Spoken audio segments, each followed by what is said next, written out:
Okay, ikaw lang ang boy. Okay lang yun. Malay mo manalo ka. Iwalay-iwalay tayo ha. Alagay natin ang twist.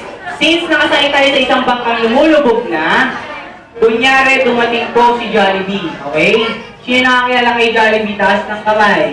Okay, lahat tayo nakakilala kay Jollibee, di ba? Okay, ito ang twist. Dumating si Jollibee, ililigtas tayo, kids. Okay? So, ready? Iwalay-iwalay. The boat is sinking. Shake your body, shake your body, shake your body, shake your body, shake, shake, shake. Group yourselves into 5. Ayan.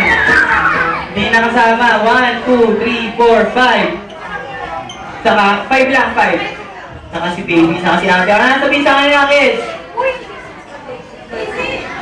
Okay, ready? Bilog ulit tayo ng kamay. Elsie, talo na po. Casey. Okay, ulit tayo ng Casey, ha? Talo na, Casey. Okay, ready? Next game na lang tayo. The boat is sinking. Shake your body, shake your body, shake your body, shake your body, shake, shake, shake. Group yourselves into 3. Kailangan. 1 and 2. Okay, 1 and 2. Iwalay tayo dahil meron 3 na ritong magkakasama. Pero hindi pa kayo talo. Dito muna tayo sa gilid. Chloe and Winnet. Chloe and Winnet.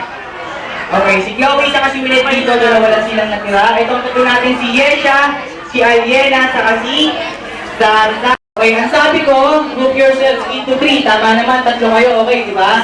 Pero, ito ang twist. Dumating si Jollibee, ilan ba ang kamay ni Jollibee?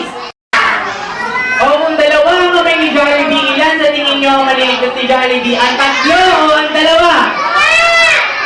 Alam na alam naman nilang dalawa naman talaga. So, ang nanalo ay si Chloe at si